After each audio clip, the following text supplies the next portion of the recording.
Welcome back to MP coaching classes. तो कैसे हैं आप सब? आज हम लेके आए हैं आप लोगों के लिए, छोटे बच्चों के लिए केस, जिसे हिंदी में कहते हैं कारक।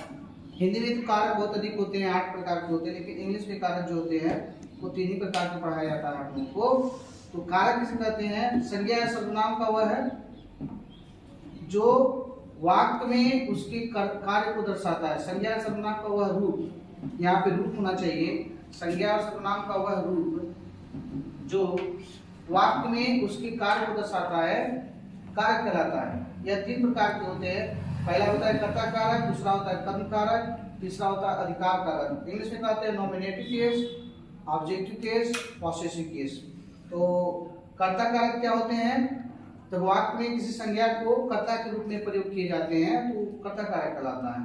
और वैसे ही कर्म कारक किसे कहते हैं? यानी संज्ञा सर्वनाम का वह रूप जिसको कर्म के रूप में प्रयोग किया जाता है वह कर्म कारक होता है। और पॉसेसिव केस क्या होते हैं?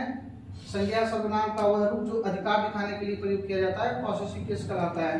रूप समझ लीजिए कैसे चलता है। जैसे आई है सब्जेक्टिव केस या नॉमिनेटिव केस।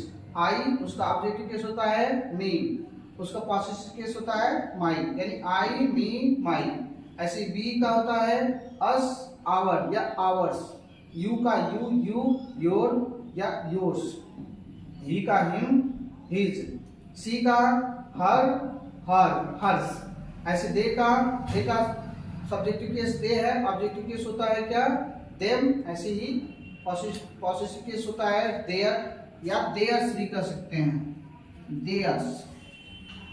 ऐसे ही इट का इट्स होता है, हु का हुम होता है और हुज होता है। गर्ल का गर्ल ही होता है ऑब्जेक्टिव केस में, पॉसेसिव केस में गर्ल्स होता है।